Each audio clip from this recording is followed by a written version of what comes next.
ಸಂತೋಷ. ಚಿತ್ರದುರ್ಗಕ್ಕೆ ಒಂದು ಇತಿಹಾಸನೇ ಇದೆ. ಕಾಂಗ್ರೆಸ್ ಪಕ್ಷದ ನಂಟು ಕೂಡ ಚಿತ್ರದುರ್ಗದಲ್ಲಿ ಅವರ ಅಭಿಮಾನದಿಂದ ಕಾಂಗ್ರೆಸ್ ಆಫೀಸ್ ಭೇಟಿ ಕೊಡೋದಾಗಲಿ, ನಮ್ಮ ಇಲಾಖೆಯ ಹಿರಿಯರ ಮನೆಗಳಿಗೆ ಮನೆಗೆ ಸುಮಾರು ಕಾರ್ಯಕ್ರಮ ನಿಜಲಿಂಗಪ್ಪ ಮನೆಯನ್ನು ಸ್ಮಾರಕ ಮಾಡುವಂತ ಪ್ಲಾನ್ ಇರೋದು ಕೆಪಿಸಿಸಿ ತಗೊಳ್ತಾ ಇರೋ ಮಾಹಿತಿ ಏನಿದೆ ಸಿದ್ಧತೆ? ಆದಷ್ಟು ಶೀಘ್ರ ನಮ್ಮ ಅಧ್ಯಕ್ಷರು ಕೆಪಿಸಿಸಿ ಅಧ್ಯಕ್ಷರು ರಾಜ್ಯದ ಉಪಮುಖ್ಯಮಂತ್ರಿ ಆದಂತಹ ಡಿ.ಕೆ. ಶಿವಕುಮಾರ್ ಅವರ ಮನೆಗೆ ಬಂದು ಚರ್ಚೆ ಮಾಡಿ ಆದಷ್ಟು ಬೇಗ ನಾವು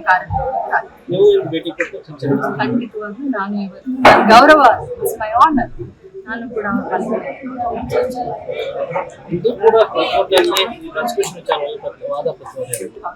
ಬೊಮ್ಮಾಯಿ ಒಂದ್ ಕಡೆ ಹೇಳ್ತಾರೆ ತಪ್ಪು ಮಾಡಿಲ್ಲ ಅನ್ನೋದಾದ್ರೆ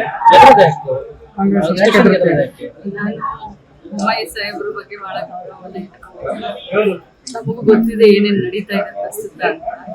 ಯಾರು ತಪ್ಪು ಮಾಡಿಲ್ಲ ಅಂದ್ರೆ ಯಾರು ಎದುರು ಪ್ರಶ್ನೆ ಬರಲ್ಲ. ಬಟ್ ರಾಜಕಾರಣದಲ್ಲಿ ರಾಜಕೀಯವಾಗಿ ಎದುರಿಸ್ಬೇಕು ಅಂತಂದಾಗ ನಾವೆಲ್ಲ ಅವರ ಕುತಂತ್ರಕ್ಕೆ ನಾವೆಲ್ಲ ಉತ್ತರ ಕೊಡ್ಬೇಕಾಗುತ್ತೆ. ತಪ್ಪು ಮಾಡಿಲ್ಲ ಅನ್ನುವಂತ ಆತ್ಮವಿಶ್ವಾಸ ಇಡೀ ಕಾಂಗ್ರೆಸ್ ಪಕ್ಷದ ಕಾರ್ಯಕರ್ತರನ್ನ ಹಿಡ್ಕೊಂಡು ಮಂತ್ರಿಗಳನ್ನ ಹಿಡ್ಕೊಂಡು ನಮ್ಗೆ ಮುಖ್ಯಮಂತ್ರಿಗಳ ವಿಶ್ವಾಸ ಇದೆ. ಇದು ಬರೀ ರಾಜಕೀಯ ಕುತಂತ್ರ ಅಷ್ಟೇ. ಯಾಕಂದ್ರೆ ಈ ಒಂದು ಸ್ಥಿರವಾದಂತ ಸರ್ಕಾರವನ್ನ ಅಸ್ಥಿರ ಮಾಡ್ಲಿಕ್ಕೆ ಈ ರೀತಿ ಎಲ್ಲ ಮಾಡ್ತಾ ಇದ್ದಾರೆ. ಮೈ ಸಾಹೇಬ್ರ ಹಿರಿಯರು ರಾಜಕಾರಣದ ಮಾತನ್ನ ಆಡಿದ್ದಾರೆ.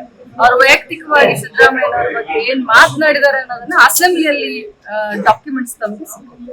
ಈ ಕೋವಿಡ್ ಈಗ ಕಳೆದ ಸರ್ಕಾರದಲ್ಲಿ ಕೋವಿಡ್ ನಲ್ಲಿ ಹಗರಣ ಆಯ್ತು, ಅದನ್ನ ಬಯಲಿಗೆ ನಮ್ಗೆಲ್ಲರಿಗೂ ಗೊತ್ತು ಕೋವಿಡ್ ನಲ್ಲಿ ಏನೆಲ್ಲ ಅವಾಂತರಗಳಾಗಿದ್ದಾವೆ ಅಂತ, ಹಗರಣಗಳಾಗಿದ್ದಾವೆ ಅಂತ.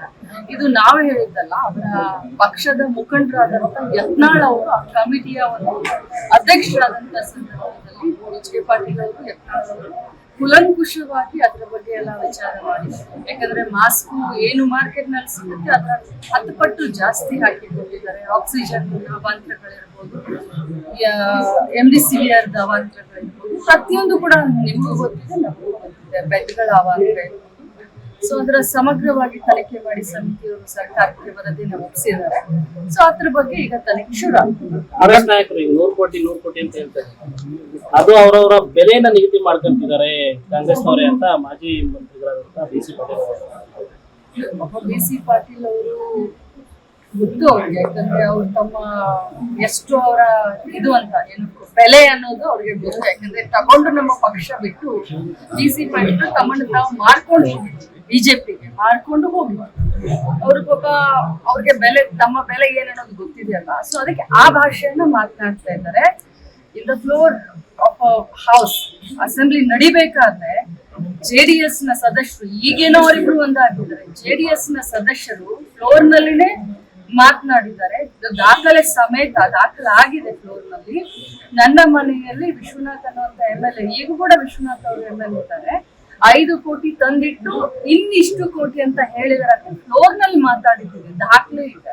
ಸೊ ಅದಕ್ಕೆ ಬಿ.ಸಿ. ಪಾಟೀಲ್ ಪಾಪ ಏನ್ ಹೇಳೋಕ್ಕಾಗುತ್ತೆ, ಅವ್ರ ಬೆಲೆ ಅವ್ರಿಗೆ ಗೊತ್ತಿದೆ. ಅದಕ್ಕೆ ಅವ್ರ ತರ ಬೇರೆಯವ್ರಂತ ಮಾತಾಡ್ತಾರೆ. ಕಿಚಡಿ ಸರ್ಕಾರ ಸದ್ಯದಲ್ಲೇ ಬೀಳುತ್ತೆ, ಆಮೇಲೆ ನಾವು ಎಂಟ್ರಿ ಆಗ್ತೀವಿ. ಇದು ನಮ್ಮ ಕಿಚಡಿ ಸರ್ಕಾರ ಅಲ್ಲ, ಅವರ ಒಂದು ಏನು ಇಬ್ರು ಸೇರ್ಕೊಂಡು ಮಾಡ್ತಾ ಇದಾರಲ್ಲ, ಬಿಜೆಪಿ ಪಕ್ಷವನ್ನ ಸರ್ಕಾರವನ್ನ ತೆಗೆದಂತವ್ರು, ಸಮ್ಮಿಶ್ರ ಸರ್ಕಾರವನ್ನ ಅವ್ರು ತೆಗೆದಂತವ್ರು, ಅಥವಾ ವಚನ ಭ್ರಷ್ಟರು ಅಂತ ಹೇಳಿ ಯಡಿಯೂರಪ್ಪನವರು ಇಡೀ ರಾಜ್ಯದಲ್ಲಿ ಓಡಾಡದಂತ ನಿದರ್ಶನಗಳಿದೆ.